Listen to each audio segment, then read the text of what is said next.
Ja, der Kapitän Hoffmeister sitzt wieder in seinem Captain Kirk-Stuhl, hat sich seinen Whisky-Cola ordentlich schon gemischt und gibt hier Gas. Wir freuen uns auf die heutige Folge. Wir haben für euch einige Themen vorbereitet. Lufthansa Miles & More Kreditkarte, Lufthansa First Class Allegris verspätet sich. Wir haben Klimaaktivisten auf der Landebahn in Hamburg und in Düsseldorf gehabt und an anderen Flughäfen. Die Sicherheit ist ein Problem und natürlich Flugzeugtoiletten müssen größer werden. Das sind nur einige Themen, die Mario euch heute mitgebracht hat und dazu kommentieren wird. Er hat extra sich mental auf die Sendung vorbereitet. Er hat auf seinem Golfplatz, wo es leider gerade im Moment regnet, oder warum bist du nicht draußen? Ich gucke mal. Nee, es regnen tut es nicht. Es sieht aber sehr danach aus. Auf jeden Fall hat er sich auf dem Toilettensitz mental eingestellt. Er hat sich das nachgebaut zu Hause, um das Ganze nochmal auf einem 3-stündigen Flug zu simulieren, wie es aussieht, wenn er auf Toilette müsste. Und wir werden davon berichten. Und wir werden auch heute darauf eingehen, auf unsere Weihnachtsreise. Wir haben heute für die Teilnehmer fast alles gebucht, Hotels, Flüge, und da werden wir auch noch mal ein bisschen drüber sprechen. Hast du noch ein Thema, worüber du sprechen willst, oder ergibst du dich einfach der Allgemeinheit? Also ich würde sagen, du hast wieder einen Reigen von Themen zusammengemixt. Damit soll es dann auch gewesen sein, oder das soll es dann auch gewesen sein. Sonst überfordern wir hier alle. Ja, der Herr Hoffmeister hat wieder Aussetzer auf seinem Golfplatz. Zumindest bei mir hat er den Arm hoch. Ich weiß nicht, wie das bei euch aussieht. Also ich bin mal gespannt, wer hier wen überfordert. Und da schauen wir doch einfach mal, was passiert. Ich kann auch mal die Kamera ein bisschen nach vorne. Was ist denn hier passiert?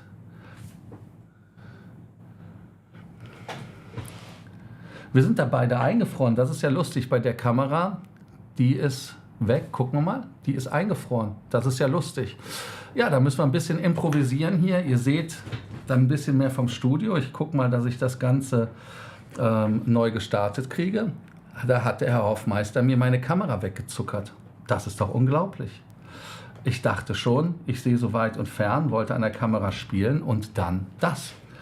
Also da muss man flexibel sein. Gucken wir, wo der Herr Hoffmeister wiederkommt. Und meine Camlink ist auch wieder da. Also habt ihr wieder die perfekte Bildkomponente. Gut.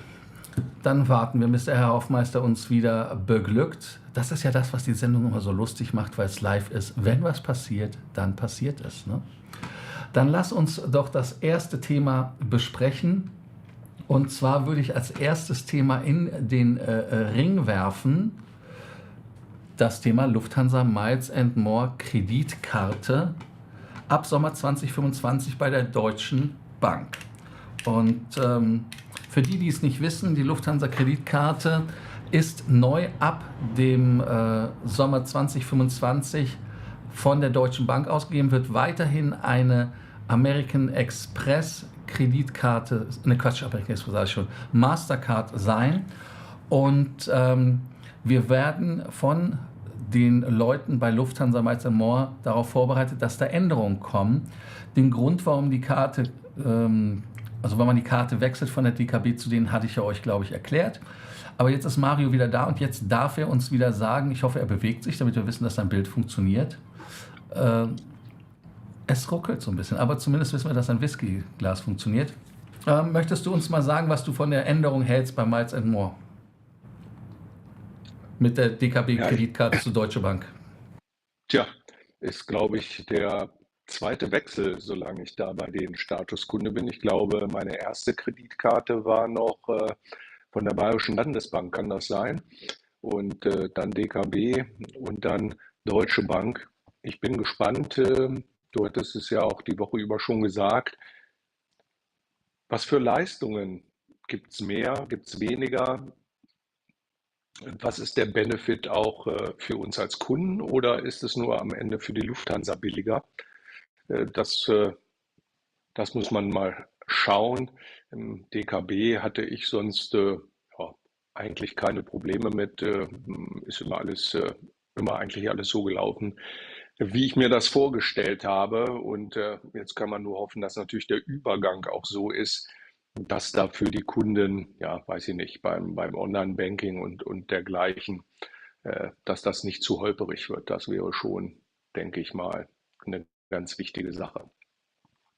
Ansonsten habe ich mich gefragt, wie lange die bei der DKB waren. Weißt du das noch? In welchem Turnus sozusagen diese Dienstleistung neu ausgeschrieben wird? Wäre ja auch mal interessant zu wissen. Ich muss ehrlicherweise sagen, ich weiß nicht, wie der Tonus ist mit dem Ausschreiben, aber ich erinnere mich auch noch an die Bayerische Landesbank und an die Dresdner Bank, glaube ich. Ähm, Nee, und ich hatte auch Deutsche Bank auf einer Karte stehen. Das ist ja damals rübergegangen, weil die Bayerische Landesbank die Karten abgegeben hat und die DKB ist ja irgendwie auch eine Tochtergesellschaft. Das war ja auch irgendwie die ehemalige Staatsbank der DDR, wenn ich das richtig im Kopf habe. War das nicht die Landesbank Berlin oder sowas? Aber ich bin kein. nee, das weiß ich auch nicht. Ich weiß, dass es die in Berlin auch sozusagen physisch gibt. Ansonsten ist die DKB-Bank ja auch quasi eine Online-Bank. Aber ich glaube, in Berlin haben die äh, eine Filiale. Aber ich weiß nicht, ob das auch für sind oder kann. Aber ja, warten wir es ab. Die Hilton Honors Kreditkarte, die läuft ja weiterhin über die DKB, nehme ich an. Oder haben wir da auch Gerüchte gehört, dass da gewechselt werden soll? Nee, also die LL, also die Landesbank Baden-Württemberg ist das, glaube ich, LBB oder wie die heißen, die wollen ja aus dem LBB, ja. Geschäft, LBB, die wollen aus diesem Geschäft raus mit den Co-Branded Credit Cards und ich denke mal in the long run, Barclays will auch raus. Ähm, Okay. Und das Geschäft lohnt sich ja angeblich nicht. Nee, das habe ich in einem Artikel im Handelsblatt gelesen. Das hatte mir einer von euch zugeschickt, dankenswerterweise. Daher habe ich das, dass dieses ganze Co-Branding-Geschäft nicht mehr funktioniert, weil die ganzen Umsätze für die sich nicht mehr lohnen, in Anführungsstrichen, und der Aufwand zu groß ist. Und man sieht ja selbst an der Apple Card in den USA, dass jemand wie Goldman Sachs in den amerikanischen Markt nichts mit der Karte wird. Die haben jetzt in den Laufzeiten, die Karte gibt es ja nur ein paar Jahre, haben die 1 Milliarde $ Verlust gemacht. Ja? Das ist Hm. natürlich dann sehr unglücklich. Ui. Aber auch hier wieder mein Predigen. Wir sehen ja zum Beispiel in Österreich, dass bei der American Express-Karte die Anmeldepunkte oder die Willkommensboni, die werden gestrichen. So, und wenn man sich diese Willkommensboni anschaut und die werden gestrichen, dann merkt man, dass da halt wirklich das Geschäft nicht so gut ist, wie die alle denken. Äh, Ich denke, man sollte jetzt in die USA umsteigen und zumindest da noch die Megaboni mitzunehmen, bevor das da auch irgendwie wieder runtergeht, den Bach. Ne? Also das ist jetzt nur meine Idee.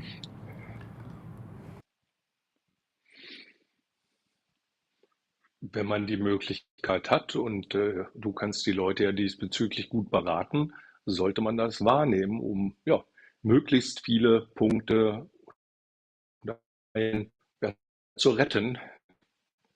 Die sind im Grunde bares.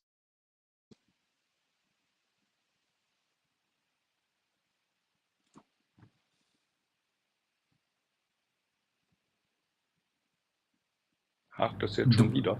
ja, Das kann ja nicht sein. es hakt ein bisschen, auch deine Bewegungen sind so ein bisschen, ich weiß gar nicht, woran das liegt, aber du solltest doch gutes Interweb haben. Habe ich Läuft auch. Platz. Glasfaser. Eigentlich ist das hier Glasfaser. ganz wunderbar. Ist das denn auch ans Glasfaser angeschlossen? Ja, ja, natürlich, natürlich. Da ist einer, der hat immer so zwei Kabel, die hält er zusammen. Ähm, zu dem Thema angeschlossen kann man sich direkt weiter zum nächsten Thema hangeln und das ist ja das Ja, Thema Lufthansa. Lufthansa Allegris Verspätungen, wie das so schön heißt, Lieferkettenengpässe, Lieferkettenprobleme. Heißt also ergo, dass man dort bei der Lufthansa die Sitze nicht so schnell bekommt, wie man sie haben möchte und dass die Gefahr 2024 sogar so ist, dass die Flugzeuge ohne First Class fliegen. Krasse Nummer, oder? ja, werden Sie tatsächlich komplett ohne First Class fliegen oder ach so, ja, natürlich, die neuen schon, ja, logisch. Wäre ja doof, wenn man den Raum da nicht besetzen würde. Die umgerüstet werden, da könnte man ja noch so lange die alte drin lassen. Aber völlig klar, die neuen Flugzeuge, die dann mit der neuen Allegris kommen und werden dann natürlich irgendwie anders ausgestattet. Da bin ich gespannt, ob man das ganze Flugzeug dann nochmal ja, auf den Kopf stellt. Was soll quasi auf der Fläche rein, wo die First Class ist? Macht man Business Class Sitze, Leer, Premium leer, ist Echo, leer, Echo ist Sitze? leer, ist leer. Du kannst nichts reinmachen, weil das Problem, was du hast, ist, wenn du. Nein. Doch, das Problem ist, also wenn du in das Flugzeug eine First Class einbauen willst, und dann musst du schon die Ja, Kabel legen, also du musst die komplette Infrastruktur so legen, dass sie da ist. So. Und wenn du das gemacht hast, dann kannst du nicht da einen anderen Sitz reinmachen, weil den kriegst du nicht zum Funktionieren. So. Und damit werden die das ist laut korrekt. und die werden deshalb leer verliegen. Also das haben wir bei Iberia genauso gehabt. Die haben da irgendwelche Placebo-Sitze reingesetzt wegen dem Gewicht, aber die haben die nicht verkauft Ich wollte es und gerade haben, sagen. aber ansonsten nicht. Und bei der Lufthansa ist es ja so, dass die First Class ist ja nur die eine Reihe. Deshalb brauchen die nichts vom Gewicht zu machen. Ja, das stimmt. Deshalb, Ja, das stimmt. also Ja. das Einzige, was ich mir vorstellen könnte, wäre eventuell, dass man für die Crew da halt einen Sitz einbaut, dass sie sich da hinlegen können oder sowas. Das wäre vielleicht etwas, aber ansonsten für Passagiere verkaufen kannst du direkt vergessen. Ja, gut, da hast du recht. Wenn es tatsächlich bei der einen Reihe bleibt, dann musst du da wahrscheinlich auch nicht viel mit dem Gewicht machen. Dann haut das mit der Trimmung natürlich hin. Aber wenn du eine normal große Business First Class hast, wie im Moment, und da ist dann gar nichts, dann dürfte das doch schon ein bisschen schwierig sein mit dem Austarieren des Flugzeuges. Aber ja, warten wir es ab. Ist halt bedauerlich, weil ich denke mal, man hatte sich ja auch Gedanken darüber gemacht, ob man die First ganz abschafft. Jetzt sagt man, nee, wir setzen weiterhin auf dieses Produkt und jetzt kann man es dann tatsächlich in die Flugzeuge nicht bringen. Das hat ja auch ein zweites Problem, wenn dann dafür, je nachdem welche kommen, äh, A340er ausgemustert werden, dann fehlt die First Class auf jeden Fall. Wenn Sie dafür die 747-400 ausmustern, okay, die hat er ohnehin keine, muss man schauen, ne?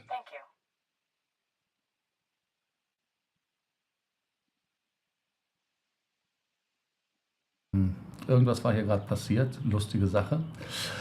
Ähm, Also Ja, wichtig in meinen Augen ist eher mit der First Class, dass man die ordentlich macht. Und ich weiß nicht, ob diese neue First Class eine ordentliche First Class ist. Weil wenn ja, man sich die First Class anschaut, die beiden Sitze an den Fenstern sind tipptopp, da gibt es keine Frage. Aber dann haben wir einen Sitz in der Mitte, wo du wirklich zwei Sitze nebeneinander hast, also wirklich parallel sind. Das ist, also wenn einer da drin ist in der Kabine, okay, aber man muss auch so eine Dunkelkammer mögen, weil das ist ja nichts anderes als ein Darkroom, wenn man ehrlich ist. Da ist nichts, was an ein Flugzeug erinnert. Man ist da quasi in Käfighaltung. Ne? ja, das ist so. Und da hätte ich auch immer Angst, wenn ich da mit dir drin sitzen müsste, dass du wieder übergriffig wirst. Nein, Scherz beiseite. Den kannst du ja eigentlich tatsächlich nur verkaufen an jemanden, ja weiß ich nicht, an ein Paar oder sonst wie.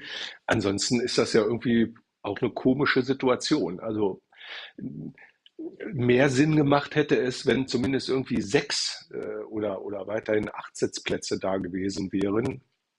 Da hätte man noch genug Alternativen gehabt. Aber bei nur noch 4, davon 2 im Darkroom, das ist schon schwierig. Die ehrliche Antwort ist ja, ich habe mir da viele Gedanken gemacht, ob ich überhaupt mit jemandem, mit dem ich Körperkontakt haben will, da reingehe. Und ja, aber jetzt überleg mal, du bist auf dem Flug, Ja, der dauert 10 Stunden, 11 Stunden und du bist in einem Darkroom zu zweit, hast Körperkontakt. Das, äh, ähm, das ist ja selbst, ich meine, überleg mal, setz mal 2 Stunden auf ein Zweisitzer-Sofa. Das ist ja auch schon nervig. ja, in der Tat. Das wäre auch nichts für mich. So, und deshalb bin ich da wirklich nicht von überzeugt von dem Konzept. Und da ist Emirates wesentlich cleverer gewesen, dass man in der Mitte eine ordentliche Kabine gebaut hat, dass man also 3 gemacht hat, hat die aber ordentlich gemacht und hat dann 3 vollwertige Sitze. Weil, wenn man ehrlich ist, kann man diese Kabine in der Mitte verkaufen zum vollen Preis als First Class? Geht das? Ist ja schwierig. Also wenn man alleine drin sitzt, ist sicherlich alles tutti. Aber ansonsten schwierig. So sehe ich das auch. Und das ist halt das Dilemma, was da halt ist. Und äh, lass es uns einfach sehen, was die Leute davon halten. Ja, Ich wäre mal gespannt, wenn die Leute, die mit auf dem Event waren in Frankfurt und die ja die Kabine gesehen haben und dort sitzen konnten, wenn die sich mal unten kommentarmäßig mal ein bisschen exponieren würden, was sie davon halten. Das wäre ja, wirklich, auch, würde mich auch interessieren.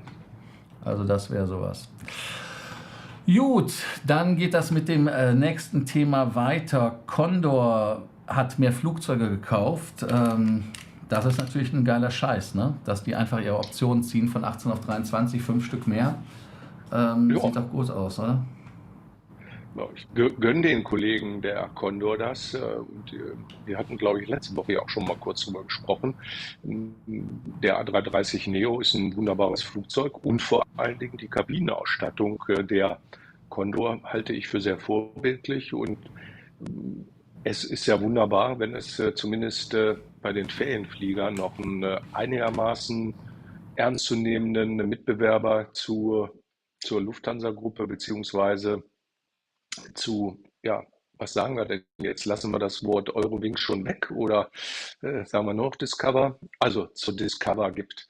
Insofern finde ich das gut und ja, es scheint ja auch die Nachfrage entsprechend zu sein und Sie haben ja auch den Vorteil, wenn Sie dann tatsächlich alle Ihre alten Mühlen ausgemustert haben, dass Sie mit dem 330 Neo natürlich auch ordentlich Kerosin sparen können und damit das Fliegen natürlich dann auch wieder etwas effektiver machen. Ja, bin ich mal gespannt, was da passiert und ich freue mich für die Condor, dass es bei denen richtig abgeht. Wo es auch wohl abgeht, ist ja bei den Freunden von British Airways. Die machen ja das ganze Thema, dass sie ein Retrofit machen für die A380er.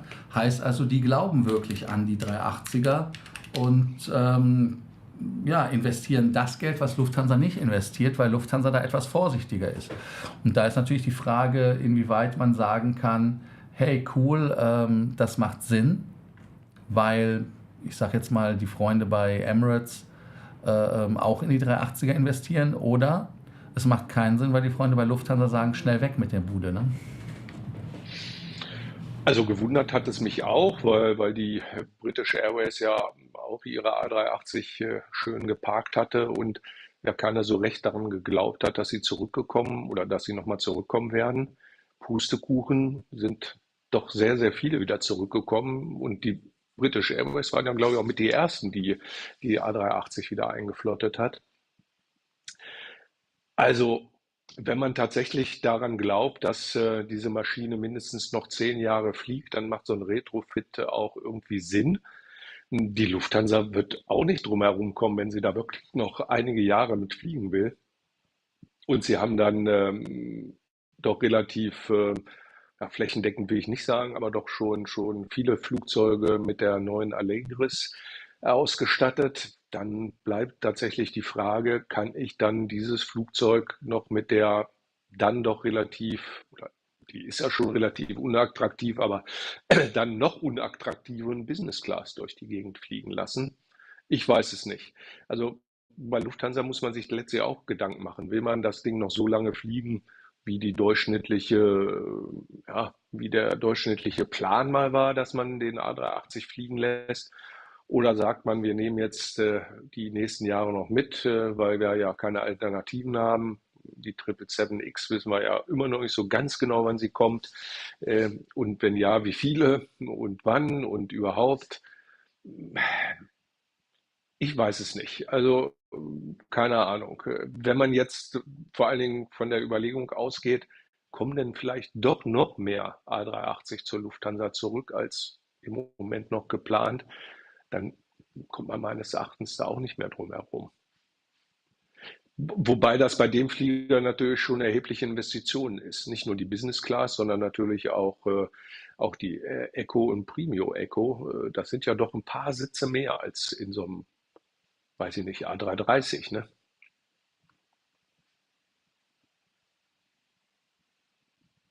Ja, schon. Und man muss ja da auch ein neues Produkt machen, weil es nochmal zertifiziert werden musste. Das heißt also, das ist alles natürlich ein Riesenproblem, wenn man da nicht weiß, wie lange das da noch weitergeht. Dann haben wir noch die Thematik, Ticketpreise müssen steigen. Hm. Und da, also da müssen wir mal nochmal drüber sprechen. Also was ist bei denen kaputt? Tja, du hast es ja ausgeführt, dass es da Berechnungen gibt, dass man quasi noch etwas mehr aus den Leuten herauspressen kann. Äh, also, also, dass sie jetzt noch weiter steigen müssen, das sehe ich jetzt nicht so. Meiner Meinung nach wäre es eher so Zeitpunkt für einen gewissen Turnaround, damit man auch mal wieder ein paar günstigere Schnäppchen schlagen kann. Äh, aber natürlich ist da, was die Ticketpreise angeht, immer noch Luft nach oben. Aber meines Erachtens sind wir ja schon auf einem Niveau, da muss man sagen, à la Bonheur manchmal, ne? Ja, viele Tickets sind halt wirklich vom Preis her auch erschreckend. Das ist Ja, ehrlicherweise so. Und nochmal, wir sehen ja auch bei dem Thema, was wir danach haben, ich kann das mal vorziehen, und zwar ist das Thema Lufthansa will Kurzstrecken stärken. Heißt also, dass man da auch da wieder was macht, und sofort, als sie das gemacht haben, hieß es dann von den ganzen Öko-Leuten, ja, das kann ja nicht wahr sein, und ja, nun, wir müssen uns fragen, was wir wollen. Ich sage immer wieder das Beispiel Salzburg. Was ist in Salzburg passiert? In Salzburg ist passiert, dass es die Umwelt nicht geschont wurde. Im Gegenteil, sondern die Leute fliegen jetzt nicht nach Wien und so weiter, sondern sie fliegen dann über Paris, über Amsterdam, über London nach Hongkong. Ne? Also das ist jetzt nicht wirklich ja, wesentlich mehr. nein. Also das ist ja auch ein geheucheltes Thema und die Flugverbindungen innerhalb Deutschlands, die Leute sind ja nicht aus Jux und Dollerei da geflogen. Ich weiß es zum Beispiel, dass ich von Hannover nicht mehr nach Stuttgart komme. Das Problem ist aber, von Hannover, beziehungsweise hier, wo ich starte, aus der Nähe von Minden, und ich muss dann mit dem Zug fahren. Das ist eine Weltreise. Nichts funktioniert in der Regel. Einmal, wenn ich Pech habe, zweimal. Und ich bin schon dreimal nach Stuttgart umgestiegen, weil die Bahn wieder ja, so super verlässlich war. Und da muss ich sagen, da fahre ich lieber zum Flughafen, steige jetzt in den letzten Jahren, vor Corona, in den Eurowings-Flieger und bin dann in 55 Minuten in Stuttgart, setze mich da in die S-Bahn, haha, ökologisch, fahre in die Innenstadt und alles ist gut. Entschuldigung, als dass ich irgendwie 5,5 Stunden mit dem Zug unterwegs bin. Also das ist auch alles zum Teil eine Milchmädchenrechnung. Alternativ wäre es dann, dass ich mich ins Auto setze und dann einen relativ vielen toten Raum für mich alleine hier von Ostwestfalen nach Stuttgart bewege und einen Tag später wieder zurück. Also ich halte dieses übermäßige Öko-Gequatsche einfach für baren Unsinn. Wie gesagt, die Leute fliegen doch nicht zum Spaß, sondern weil sie dienstlich unterwegs sind oder irgendwas anderes haben oder was auch immer, einen Anschlussflug haben. Und wie gesagt, solche Strecken Hamburg, München, Hamburg, Stuttgart, auch noch Hannover, München, Hannover, Stuttgart, äh, die sind halt alternativ mit dem Zug nicht schnell zu erreichen. Und meine, du hast es ja in deiner Sendung gesagt, sobald etwas zuverlässig, theoretisch zuverlässig wie Berlin-München mit dem Zug angebunden ist, dann erledigt sich das von ganz alleine mit dem Fliegen. Oder genauso die Strecke Stuttgart-Paris mit dem TGV. Da gab es, weiß ich nicht, früher sind die irgendwie, die Lufthansa und die Air France irgendwie gefühlt 10-mal zwischen Stuttgart und Paris hin und her geflogen. Und da sind, glaube ich, nur noch die Hälfte der Flüge übergeblieben. Und zwar wegen der mangelnden Nachfrage, weil die Leute dann alternativ in den TGV oder in den ICE umgestiegen sind. Das ist doch die Lösung und nicht der Zwang von oben. Denn ich kann es auch bei der Lufthansa nicht verstehen. Klar kriegen die Druck, aber es besteht ja die Nachfrage, der Bedarf auch nach innerdeutschen Strecken. Also wir machen uns hier meines Erachtens komplett lächerlich. Bevor wir uns weiter lächerlich machen, und du sagtest eben was von Spaß, wir wollten ja auch zum Spaß den Weihnachtsmann besorgen. Übrigens, jetzt ist der Ja, Moment, wo ihr den Kanal abonnieren, Glocke, Like und so weiter machen müsst und kommentieren, Kanalmitgliedschaft. Ich habe euch wieder 10 Kanalmitgliedschaften heute geschenkt. Mal gucken, wer heute glücklich und beseelt wird damit. Ähm, Weihnachtsmann. Du hast ja das ganze Thema ja angeschaut. Was sind so deine Highlights von dem Trip, den wir in dem Dezemberwochenende, glaube ich, 7. Dezember Anfang bis zum 11., je nachdem, wenn man zurückfliegt, 12. Dezember in Helsinki und in Rovaniemi machen werden? Hast du da eine Idee, was dir so am meisten gefallen hat? naja, ich freue mich besonders auf Helsinki, weil ich da tatsächlich noch nie war und ich hoffe, dass das im Winter in der Vorweihnachtszeit ein bisschen das hält, was man sich so unter einer skandinavischen Stadt im mehr oder weniger immer dunklen Winter vorstellt. Und dann natürlich ja, den Weihnachtsmann besuchen. Ich meine, wer kann so hoch im Norden schon mal oder kann von sich sagen, er war schon mal so hoch im Norden kurz vor Weihnachten und hat den guten Mann sozusagen bei den letzten Vorbereitungen über die Schulter schauen können. Also das wird sicherlich eine ganz tolle Sache, insbesondere auch dann irgendwie an der Eisbar oder vielleicht auch im Rentierschlitten.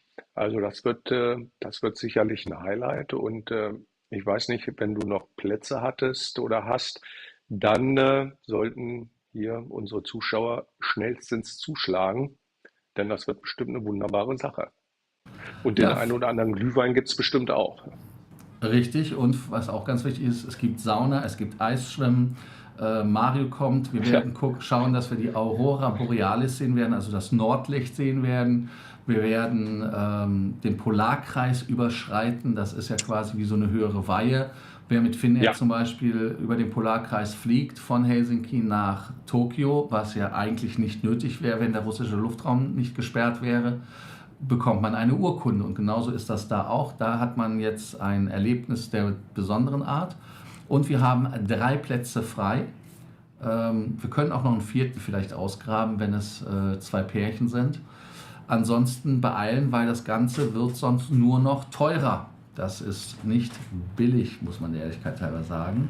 Es ist aber preiswert, weil wir werden viel Spaß haben und viel Gas geben. Also unten schön kommentieren und schreiben, was ihr dazu denkt und davon haltet.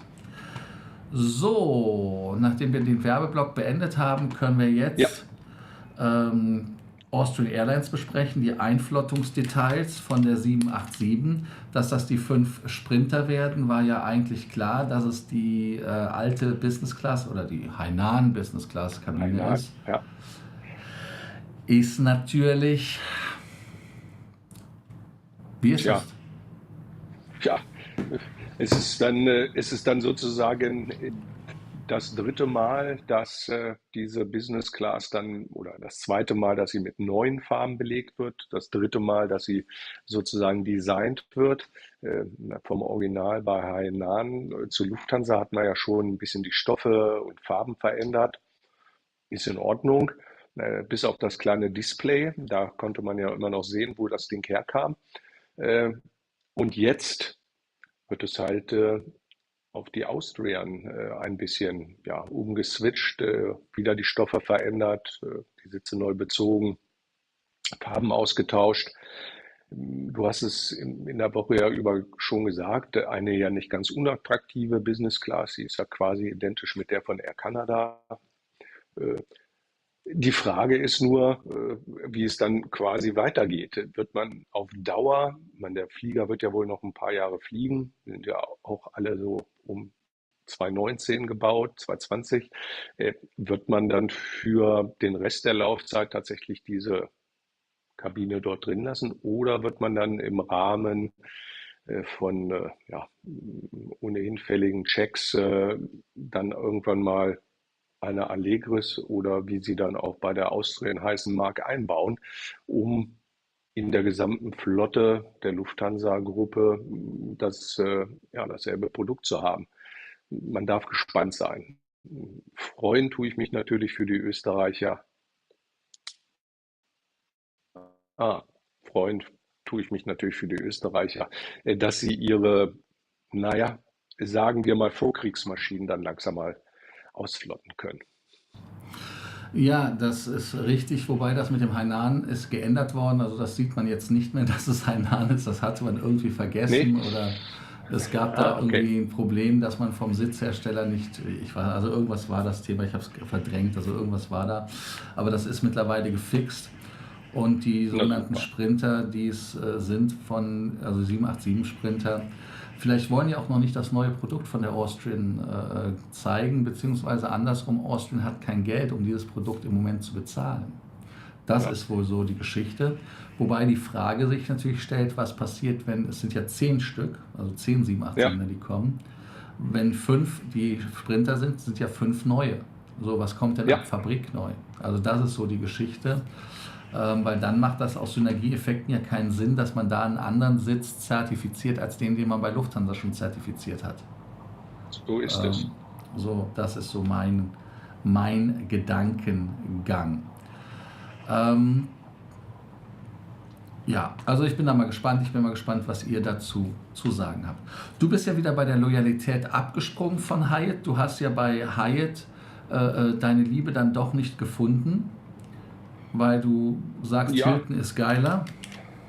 nö, eigentlich gar nicht. Aber äh, wenn ich dienstlich reise, habe ich ja immer ein bestimmtes Budget und das würde insbesondere, da ich ja nur auch häufig in Berlin bin, mit dem Hyatt doch immer zum Teil deutlicher überschritten. Und insofern bin ich dann zunächst einmal noch bei der Hilton-Gruppe geblieben. Das Hotel, das Hyatt in Berlin, gefällt mir eigentlich wesentlich besser als das Hilton in Berlin, ohne Frage.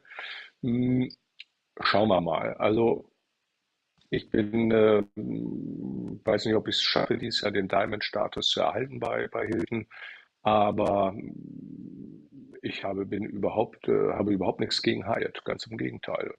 Ich fand das sehr angenehm, auch in Frankfurt, als wir da beim Stammtisch waren, eine super Sache.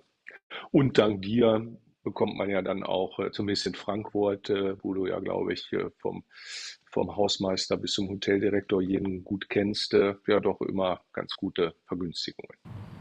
Ja, wobei man muss der Ehrlichkeit halber natürlich sagen, du holst dir ja die amerikanische Kreditkarte, dass du im Diamond-Status nicht mehr schlafen musst, sondern holst dir einfach für $450 die Aspire-Karte und dann ist dann Ruhe im Karton. Das stimmt.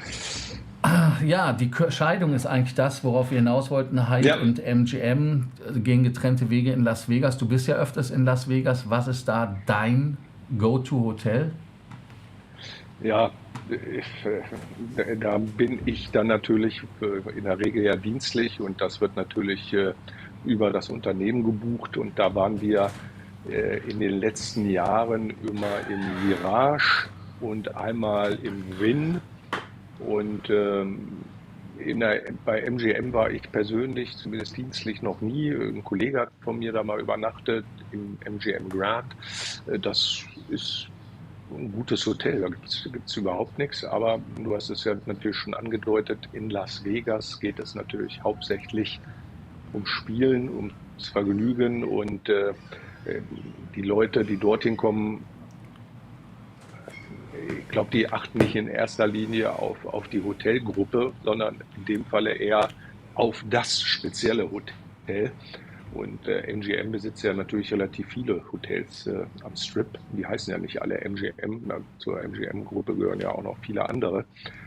Äh, insofern äh, kleiner Exkurs, das neue World Resort, das ist ja, wenn man Hilton-Fan ist, für die Hilton-Jünger denn etwas. Da gibt es ja verschiedene Hilton-Hotels in allen Preisklassen und da kann man dann sozusagen seinem Programm treu bleiben und hat trotzdem ein riesen Casino mit 3 Hotels sind das, glaube ich, von der Hilton-Gruppe. Aber ansonsten ja, kommt man natürlich um die MGM-Gruppe in Las Vegas nicht drum herum. MGM, Sands, Wynn, das sind die großen Namen da, ne? Ja, aber ich meine, der einzige Vorteil war bei MGM, dass man halt die Karte kriegte, dass man die Resort-Fees gewaved gekriegt hat, Ja, die ja in Vegas heftig sind. Und das ist etwas, was ich sehr positiv gefunden habe. Und natürlich, Hyatt hat einen sehr kleinen Footprint. Wenn man ehrlich ist, das Hyatt Place, was ja, ich eigentlich liebe, muss ich der Ehrlichkeit halber sagen, das ist ja gegenüber vom Hofbräuhaus. Du kannst also besoffen einmal über die ja, Gasse fallen, dann kannst du ins Hofbräuhaus gehen. Und das ist gerade nicht am Strip. Ich bin kein großer Freund von Vegas, weil es alles zu viel mich an Dubai erinnert, zu viel Fantasie, zu viel. ja, Aber es ist halt geil gewesen, wenn du für 30, $40 da Hyatt-Nächte pumpen konntest. In Hotels, die auch relativ okay sind. Also das war so meins. Und ich bin mal gespannt, was in Vegas passieren wird. Ob die da dann adäquaten Ersatz schaffen. Jetzt kommt wieder ein Thema, was dir nicht nur am Herzen liegt, sondern auch ganz nahe ist. Lach nicht so. Du weißt nicht, was kommt. Ich habe die Reihenfolge ja. verändert. Ach so, Ähm, na dann. oh, jetzt habe ich das mit den Flugzeugtoiletten, habe ich das nicht eben kopiert? Das haben wir doch eben gemacht schon, oder? Ja, Nee, egal. Haben wir Flugzeugtoiletten müssen größer werden, nicht gemacht? nein, noch nicht. Oh. Okay, dann machen wir Klimaprotest. Hamburg und Düsseldorf Flughafen werden von Klimaaktivisten gestört. Da kannst du dich einfach mal zu äußern. Da sagen wir, Herr Hoffmeister, Ach sprechen Sie. ja, ja, wenn ich mich da so zu äußern sollte, wie ich wollen würde, dann müsste man wahrscheinlich die ganze Zeit hier immer so Piepstöne einblenden, weil YouTube das wahrscheinlich nicht zulässt oder ich Gefahr laufe, irgendwie eine Anzeige zu bekommen. Also wir müssen gar nicht drüber reden. Es ist schlichterdings ein absolutes Unding und zwar in jeglicher Hinsicht. Erstens mal, dass es möglich ist, äh, in einer so kurzen Zeit auf die Rollbahn eines deutschen Flughafens zu kommen. Denn ich überlege mir, wenn wir beide das gemacht hätten, dann hätten wir ja keinen Klebstoff dabei, sondern vielleicht eine Flugabwehrrakete, dass man also es schaffen kann, durch einen Zaun innerhalb von wirklich ja, unter 10 Minuten quasi äh, mitten in das Herzstück eines Flughafens zu kommen. Das finde ich unter Sicherheitsaspekten schon ein bisschen bedrohlich.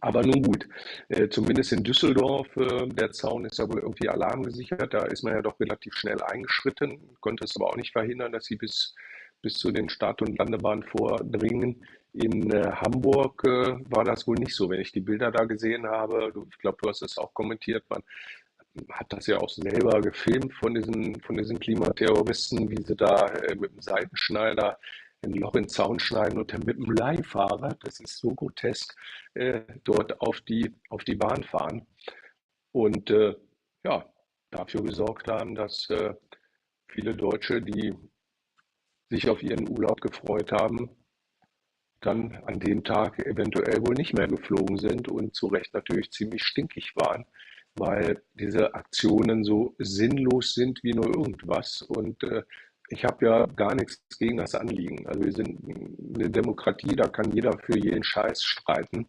Alles gut. Aber warum bitte muss man solche Eingriffe in den Flugverkehr machen?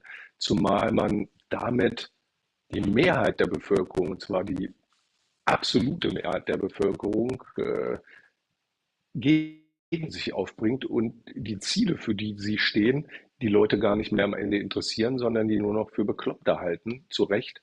Und dass man sagt, dass entsprechend auch die Strafen jetzt mal so ausfallen müssen, dass es auch eine gewisse abschreckende Wirkung hat, dem kann man sich natürlich nur anschließen, obwohl ich weiß, dass das juristisch halt auch ziemlich schwierig ist. Äh, Was das dann tatsächlich für eine Straftat ist natürlich schon mal ohne Frage Hausfriedensbruch oder Landfriedensbruch, keine Ahnung. Äh, aber kann ja nicht weitergehen, dass die Leute dann nur ein Dudu bekommen und eine Woche später wieder so einen Scheiß machen. Also irgendwas muss passieren. Zivilrechtlich würde ich die Damen und Herren natürlich auch versuchen, irgendwie ins Achtung zu stellen. Da muss man sehen, welche Chancen man da hat. Lohnt sich wahrscheinlich nur, wenn man selber eine Rechtsschutzversicherung hat. Nachher bleibt man auf den Kosten sitzen. Aber nichtsdestotrotz, da muss natürlich was passieren. Und zwar in jeglicher Hinsicht kann nicht sein, dass da so ein paar Chaoten einfach so auf so einen Flughafen stürmen können und ja, den für mehrere Stunden außer Gefecht setzen. Geht gar nicht. Ja, wobei mit einer Flugabwehrrakete brauchst du ja nicht am Flugplatz, da kannst du ja außerhalb stehen. Also das heißt, du brauchst den Zaun gar Ja, nicht zu eben, naja, ja, penetrieren. Also das nur natürlich. so Aber du als weißt, was ich Randbemerkung. damit sagen will. Natürlich, wenn man so ein bisschen mit Semtex durch die Gegend rennt oder mit anderem Quatsch, Nicht wahr? dann ist das durchaus problematisch. Und das ist ja auch das nächste Thema, was wir auch haben, ist wirklich, wie dieser Klimaprotest diese Sicherheit auf dem Flughafen halt also erscheinen lässt. Und damit sieht man ja, dass dieser ganze Quatsch am Flughafen bei der Sicherheitskontrolle eher dafür dient, den Leuten ein Gefühl zu geben der Sicherheit, aber nicht wirkliche Sicherheit bringt.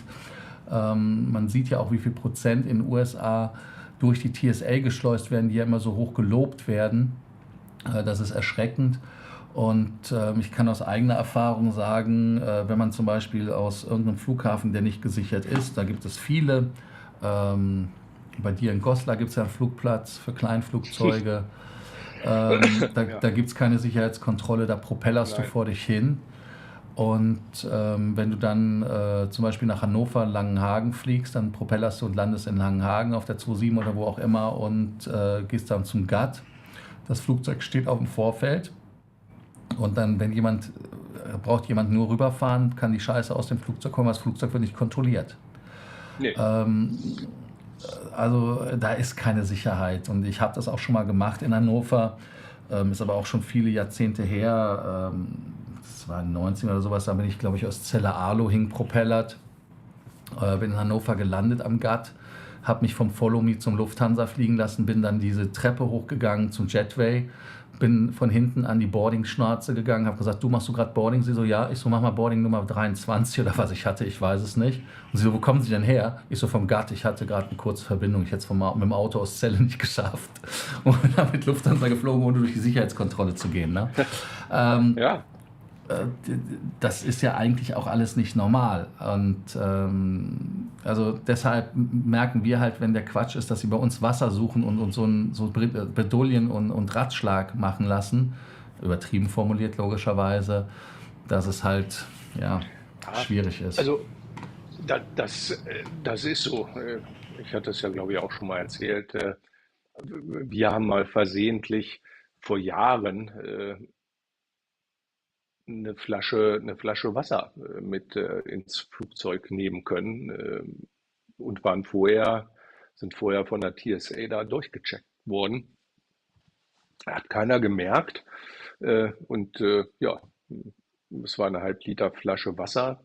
Wie gesagt, das war ein Versehen. Und im Flieger dachten wir, wir haben ja noch diese Flasche Wasser. Ist das denn überhaupt gar keinem aufgefallen? Tja, äh, scheinbar nicht. Ja, das ist halt das Dilemma. Also insofern müssen die da was machen. Jetzt aber zu dem Thema, ich weiß gar nicht, wie ich da dachte, dass wir das schon gemacht haben, und zwar mit der Mhm. Flugzeugtoilette. Die müssen in den USA größer werden. Wie findest du das Thema als Tja. Betroffener? Ja, ich meine, da geht's dir ja wie mir. Das ist ja immer schon schwierig. Am liebsten würde man ja, ist auch egal. Es gibt halt Anatomien, für die ist es halt relativ schwierig, sich in den, ja, Flugzeugtoiletten irgendwie zurechtzufinden. Da muss man manchmal rückwärts reingehen, damit man vorwärts wieder rauskommen kann. Also gibt natürlich tatsächlich Flieger, habe ich auch schon erlebt in den USA, so kleine. Da dachte ich, Junge, Junge, also ich bin ja Gott sei Dank relativ schlank, aber wenn man da doppelt so breit wäre wie ich und auch noch ein bisschen größer, dann weiß ich gar nicht, wie man das Ding nutzen soll. Aber gut, die Amerikaner haben ja, glaube ich, im Gegensatz zu uns Europäern ohnehin ein etwas größeres Problem mit dem Übergewicht. Und insofern ist das durchaus nachvollziehbar. Aber auch für uns Normalsterblichen, äh, die Klaustrophobie, die man da manchmal empfindet, die wird dann hoffentlich ein bisschen gelindert werden können. Du kannst einmal kurz gucken an deinem Mikrofon. Ich weiß nicht, was hast du für ein Mikrofon im Moment? Ich habe hier meine AirPods. Weil es knackt immer so ein bisschen manchmal bei mir. Ich weiß nicht, ob das bei den anderen auch so ist. Okay. Hm. Ja, Ich hoffe dann nicht. kommen wir, keine Ahnung. Dann kommen wir zum letzten Thema, und das ist alkoholisierte Flugbegleiterinnen und Flugbegleiter. Das ist natürlich lustiges Thema, was da passiert ist. Naja, das Thema hatte ich nur am Rande mitbekommen, wobei ich natürlich volle Solidarität bei manchen Passagieren kann ich ja durchaus verstehen, wenn die Flugbegleiter und Flugbegleiterinnen das nicht nüchtern ertragen können. Aber es ist natürlich, geht natürlich auf keinen Fall. Es hat ist auch ein Sicherheitsaspekt, wenn mal irgendwas passiert, müssen die Flugbegleiterinnen und Flugbegleiter natürlich dann auch ja, bei einer Evakuierung an vorderster Stelle mit helfen. Wenn dann jemand durchs Flugzeug schwankt, weil er doch ein bisschen zu betrunken ist, dann ist das vielleicht etwas schwierig. Aber es ist ja gut zu wissen, dass Alkoholkontrollen gemacht werden vor solchen Flügen, insbesondere auch, sage ich mal, für die Cockpitbesatzung. Denn da ist es vielleicht auch nicht so wirklich gut, wenn man das alkoholisiert macht. Aber 60 Tage Knast, das ist natürlich schon mal ein Wort, würde ich sagen. Ne? Also à la Bonheur. Ja, was ich lustig finde, ist ja, die ist ja jetzt länger im Knast fast, als das Gerichtsurteil dauert, weil die Ja, Angst haben, dass sie wegkommen. Man hat ja auch nicht gesagt, welche Fluggesellschaft das war. Aber ehrlicherweise, wenn jemand mit Alkohol erwischt wird und bei der Fluggesellschaft nicht rausfliegt, das halte ich dann für speziell, um es ehrlich zu sagen. Also ja, da muss man ähm, ehrlicherweise sagen, da muss der Arbeitgeber reagieren, um es so zu sagen. Ne? Also da muss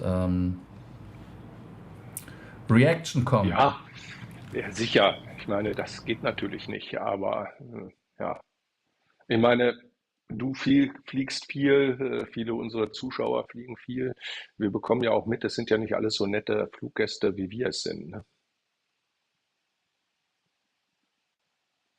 Ich trinke keinen Alkohol, deshalb kann ich das ehrlicherweise nicht sagen. Ja, natürlich, richtig, ich vergaß, ja. Klar, logisch. Deshalb, Richtig. also Naja. da muss man ja der Ehrlichkeit halber darauf hinweisen. Na sicher, das. Ja, dann lass uns nochmal die Kolleginnen und Kollegen durchgehen. 47 Kommentare haben es in den Chat geschafft. Jetzt ist quasi der letzte Moment, den Kanal fast zu abonnieren, Glocke, Like und so weiter. Kanalmitgliedschaft auch ganz wichtig. Und da können wir jetzt mal gucken, was ihr so geschrieben habt und was Mario euch beantwortet. Nix ohne meinen Anwalt. Das ist nichts ohne Doncard. Hier haben wir einmal Hallo Sven. Ja, positionieren wir dahin. Dann Frank hat geschrieben, hallo zusammen aus Bremen, herzliche Grüße an Lars und Mario. Wir grüßen zurück. Dann hallo Bernhard, hallo Roland, hallo die Frau Ahlert, hallo Guido. Guido erzählt was von, Grüße geht heute an die Stadt Goslar und Mario, meine Nichte aus Thailand, ist seit letzten Freitag als Austauschstudentin für ein Jahr in der Gegend. Was kannst du ihr als Rat geben? Die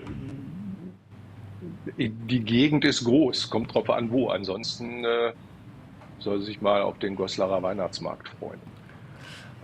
Und wohnt in Goslar, so ist es richtig. Ja. Jörg ist eben gelandet, Grüße an Jörg, Grüße nach München.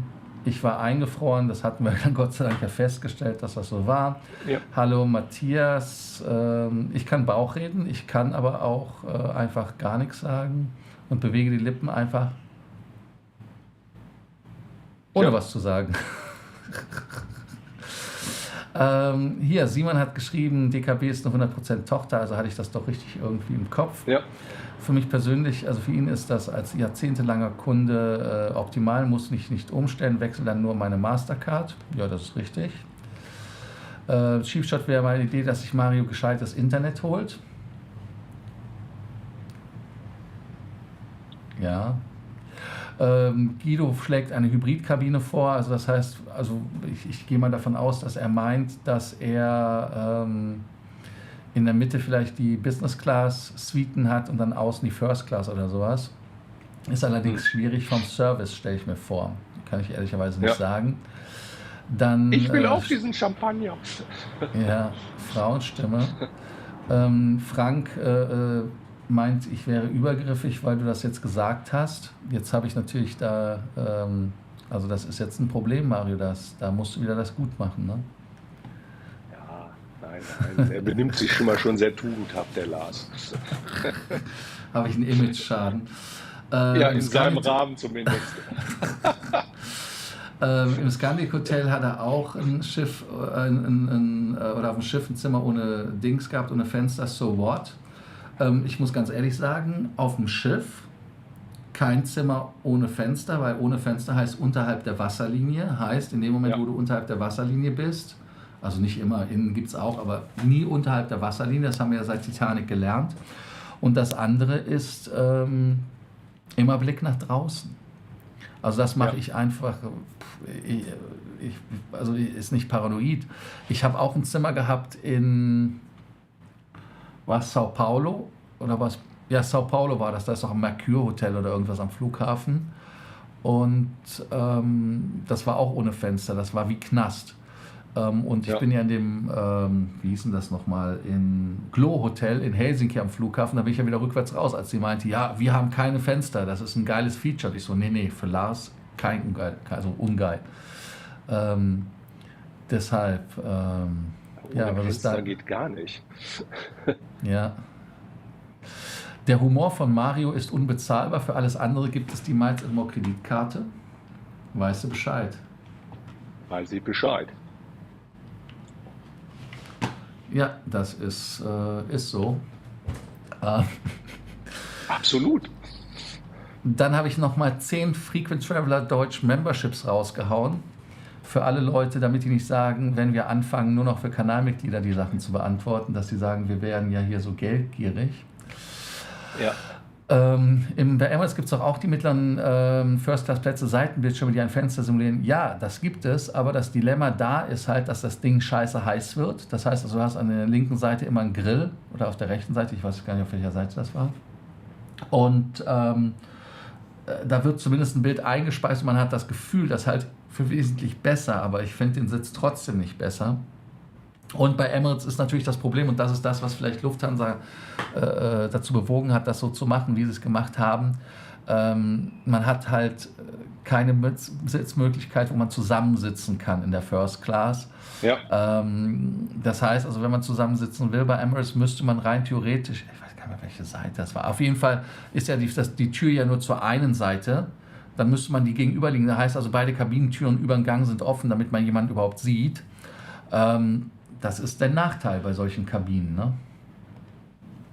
Ja, ohne Frage. Also, ich meine, weiß ich nicht, man wird es auch sicherlich mal ein paar Stunden ohne aushalten, oder? Also, Ich komme immer wieder auf eine Geschichte aus Toronto. Da saß ich in Toronto in der Lounge bei Emirates auf dem Flug nach Dubai und neben mir saß ein älterer Herr, der unterhielt sich so ein bisschen über Kreuz weg mit seiner Frau und dann sagte ich, du, ich kann mit deiner Frau den Platz tauschen. Da sagte ich, nee, wir sind schon so lange verheiratet. Ich bin mal froh, wenn ich die nicht sehe. Und dann sagte er, man denkt ja, wenn man so lange verheiratet ist, nicht an Scheidung, sondern nur noch an Mord. Also insofern, das ein weiser dazu. Mann, ein weiser Mann. Ja, er wird wahrscheinlich nicht mehr unter uns sein, weil es auch schon mittlerweile 10 Jahre her ist. Aber es Ja. ist, also ich fand es lustig. Hallo Bernhard. Dann haben wir noch einen Programmhinweis heute Abend um 20:14 Uhr auf Sat 1, der Klassiker der Luftfahrt, Terminal mit Tom Hanks. Okay. Guido ist, ach ja, ist der Typ nicht gestorben, der im Terminal gelebt hat, der die Rolle gespielt Ja, genau. hat? Ja. Der ist auch gerade jetzt gestorben. Woran ist er eigentlich eingegangen? Ich weiß Der war, nicht. glaube ich, jetzt auch schon etwas älter. Ich weiß es nicht. Also er Ja, okay. durfte ja dann irgendwann mal einreisen. Ne? Ah, okay. Wobei ja lustigerweise oder unlustigerweise dieselbe Situation ja auch für Russen in Südkorea, glaube ich, war in Seoul, ne? Die Ja. konnten nicht einreisen, Ja, ja. konnten aber auch nicht abgeschoben werden. Schwierig. Weil ja keiner mehr hingeflogen ist. Ja, beziehungsweise auch, weil das geht, glaube ich, gar nicht, weil die Gefahr, dass wenn sie aus Seoul abgeschoben werden, dass sie in den Knast kommen und so weiter, dann darf sie auch nicht abschieben, laut, also das, Ja. was in meinen Augen auch richtig ist. Also ich meine, Ja. wenn Leute zu uns kommen und wir die dann zurückschicken würden und die würden dann Leib und Leben riskieren, unabhängig, ob sie jetzt in den Krieg geschickt werden oder in Knast, also da habe ich, da muss man sagen, das ist ein realistischer Grund. Du bist ja gibt richtig Humanist. Nein, ich bin Realist. Also ich bin ja christlich erzogen, also insofern bin ich ja eigentlich Natürlich. für die Nächstenliebe. Und du weißt ja, in der katholischen Kirche Ja. ist das ja auch so, liebe deinen Nächsten so schnell du kannst. Und Richtig. lass dich nicht erwischen. Auch richtig. Deshalb, ja, da wollen wir nicht päpstlicher sein als der Papst. Auf keinen Fall. Guido ist der Meinung, bei den Ticketpreisen, die sind schon sehr hoch. Wo soll das noch hinführen? Mario, wo führt das hin? Tja, zu einer weiteren Inflation, würde ich sagen, und zu noch höheren Ticketpreisen, wenn wir Pech haben. Ich hoffe nicht. Ne? Ja, finde ich schwierig. Also wenn wir dann schauen, dass die Qualität sinkt, dann ist das ja noch schlimmer und noch schwieriger. Wenn man sich das Ganze dann anschaut, emotional gesehen. Ne? Also das ist ja, Ja. ganz schwierig. Also ich verstehe es nicht, dass man für eine schlechtere Leistung, ja, aber gut, wollen wir nicht drauf eingehen, sonst fange ich wieder an zu weinen. Uwe Hansen schreibt, warten wir mal ab. Ich denke, es wird ein Hauen und Stechen geben auf fitte, gebrauchte A380er. Der Flieger hat einfach riesig Vorteile, dass er wenig Slots braucht. In London, also wir sehen ja in London, was passiert, aber ja, ist halt vom Verbrauch 3,5 Liter oder 3,9 irgendwas Ja. in der Richtung zu 2,5 ist ein Liter pro Passagier. Und wenn wir im Flugzeug 400 Leute drin haben oder 600, dann sind wir bei 600 Litern mehr pro 100 Kilometer. Das ist dann schon richtig viel. Ne? Das läppert sich. Kann man so sagen. Guido fährt ganz lieb einfach mit dem Auto von Frankfurt zum Flughafen. Nach FLM zum Flughafen, tut sich die Bahn nicht an, Mietwagen buchen, damit Seilen sammeln und dann ist, was ist eigentlich mit Hainan Air, gibt es die noch? Ja, die gibt es. Die Hainan Air hat jetzt gerade A390 1000er gekauft. Waren die 3000? Nee, Quatsch, das war Philippine Airlines. Aber Hainan hat doch auch gerade was gekauft, oder? Ja, haben die nicht irgendeine andere Gesellschaft übernommen? Warte, ich muss mal erstmal gucken, was die gekauft haben. New Aircraft.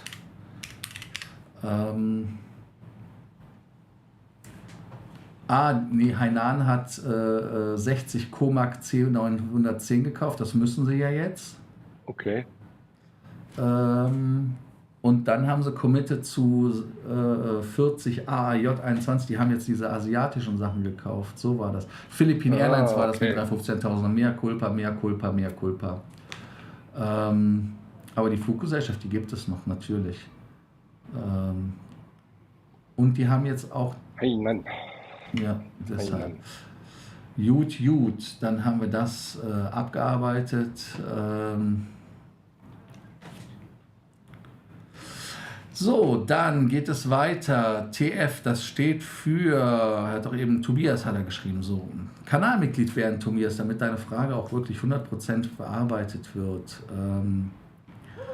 Und zwar, er möchte nochmal auf die 380er eingehen und sagt, aber für ein paar 100 Millionen für neue Maschinen müssen auch erstmal weniger verbraucht werden. Das wäre spannend, wie sich die Zahlen hier ausrechnet und wie sich das verhält.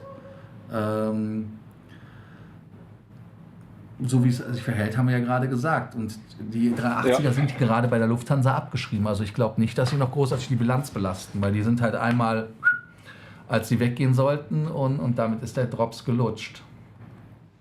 Das würde ich auch so sehen. Also, ja, also da kann ich ehrlicherweise nichts sagen. Sven hat natürlich direkt Hainan Airlines nachgeschlagen, CEO angerufen, ist drangegangen ans Telefon, also wunderbar. Bei dir passt das Bild, Mikro gestört, aber jetzt ist ja alles tipptopp. Dann hallo Stadtbär. Dann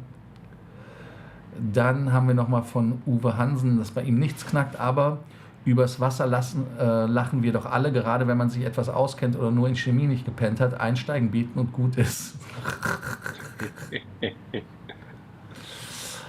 So, dann, Sven hat eine Membership bekommen, sehr schön, das freut mich. Nichts zu danken. Dann Uwe Hansen, das ist das erste Mal, dass ich höre, dass der Monitor in der Emirates zu heiß wird. Klasse. Also zu heiß, aber es wird einfach warm. Das ist das, was es ist. Also es wird nicht heiß. Ja. Du kannst ja mal versuchen, ich mache mal gerade meine Hand an meinen eigenen. Das ist schon. Halt das mal an einen TFT-Monitor oder was das hier ist. Was ist denn das für ein Monitor, den ich habe? Das ist warm. Das ist schwitzig. Also das ist. Also da. Ja, das ist halt Monitor. Oh, der Herr Hofmeister hat auch eine Mitgliedschaft bekommen. Toll, ne? Sag mal, was ich hier raushaue, das ist unglaublich. Ja, aber soll doch nur zeigen, dass das eine ganz faire Sache ist, dass sogar Leute wie ich sowas bekommen können. Ja, dass überprivilegierte Golfplatzbesitzer So ist es. mit schlechtem Internet trotzdem beglückt werden. Das ist, Ja, das ist so. Wahnsinn. Und dann hat natürlich Flavio Conju gerne die Mitgliedschaft bekommen. Dir auch viel Spaß. Und hallo Sebastian Wolf, viele Grüße. Und damit haben wir wirklich alle 54 Kommentare abgearbeitet, haben 23 Likes bekommen, sind über eine Stunde gewesen. Wir haben alles. Was will man mehr? Wir haben alles geschafft. Und hier wird es jetzt auch zappenduster hier. Also die haben ja gesagt, man soll mit dem Grillen um 19 Uhr fertig sein, weil es Gewitter gibt. Jetzt ist es nur Jetzt haben wir es bei 9:04 dir aber 21 Uhr, ne? Richtig, und in dem Gewitter haben wir immer noch nichts gesehen. Also da muss man ja sagen, dass die Metrolüger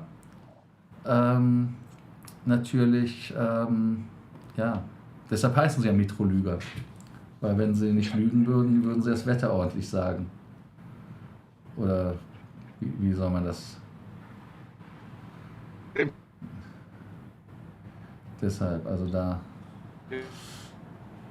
Dein Netz ist gerade ein bisschen, Herr Hofmeister. Eagle 1 for Eagle 2, we have a Code 5. Da hat es den Herrn Hoffmeister wieder zerrissen. Schauen wir mal, was er noch zu sagen hat und wann er wiederkommt und wann er merkt, dass er rausgeflogen ist. Solange ich nicht eingefroren bin, ist ja alles in Ordnung. Aber wie gesagt, Frank ist schon im Bye-Bye-Modus. Mario ist auch schon im Bye-Bye-Modus. Warte hier. Gott sei Dank habe ich das hier jetzt mit dieser Pink Hand Wave mal gesehen, weil wenn man in den Chat nebenan geht, dann kann ich euch das mal zeigen. Ja, das mache ich jetzt mal. Gucken. Ach nee, da kommen 2 Bildschirme, glaube ich. Ne? Da kommen 2 Bildschirme, da seht ihr beide Bildschirme. Geht das? Nee, das macht er nicht. Gucken wir mal, ob das so funktioniert. So sieht das. Da seht ihr es. Da seht ihr die Wave Pink Hand. Deshalb. Aber Mario kommt wieder rein und dann können wir auch wieder zurück auf den Normalbildschirm gehen und lassen ihn wieder rein. Hallo, der Herr Hoffmeister, Sie sind wieder da. Sie waren abgehauen. Sie waren weg. Diesmal schien es aber an der Software gelegen zu haben. Da kam eine Fehlermeldung, die hatte ich noch nie gesehen bei dem Programm. War das die Fehlermeldung 728 oder welche Nummer war das? Nee, 728 nicht. Ich glaube, es war 724. Ich weiß es nicht genau. Ich gucke mal kurz nach. Moment, 724. Ah ja, 724 Glasfaserkabel ohne Glasfaser. Das könnte sein, ja, das stimmt. Und jetzt haben wir auch Deswegen steht da auch immer einer mit so einer Taschenlampe und morst so bis zum nächsten Haus. Das kann auch sein, dass das da irgendwie so übertragen wird. Ja.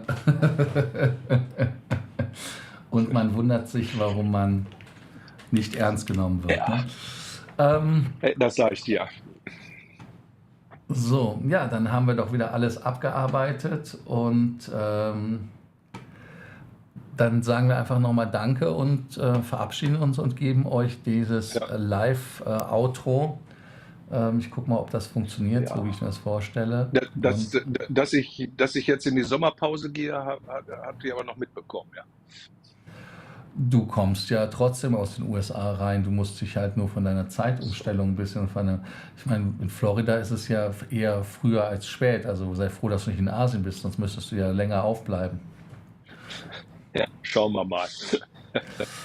Aber im Zweifelsfalle, du hast ja bis nächsten Sonntag nur Ausgang. Also bist ja Sonntag wieder zurück, oder wie lange fliegst du? Er ist jetzt schon geflogen. Herr Hoffmeister ist jetzt schon geflogen. Das stimmt. Ja. Nächste. Nein, hallo, hier. Ja, wir haben Radio Empfang. Ja, sprich. Talk. Ja, nächste Woche Sonntag zum Beispiel besuche ich einen großen bekannten Vergnügungspark. Da könnte das tatsächlich schwierig werden. Du kannst dich ja irgendwo hinsetzen, wo du guten Internetempfang hast. Genau. Glasfaserkabel zum Beispiel. Ja. Und könntest dann quasi live hier rein. Ich ziehe das hinterher. Richtig. Ja, so funktioniert das. So wird das was. Naja, schauen wir mal. Gut, dann sagen wir doch Danke an dieser Stelle, winken nochmal der Form halber. Ciao. Und hier wird es wieder dunkel. Also bis dann. Jetzt aber das Live-Outro. Bis dann. Ciao.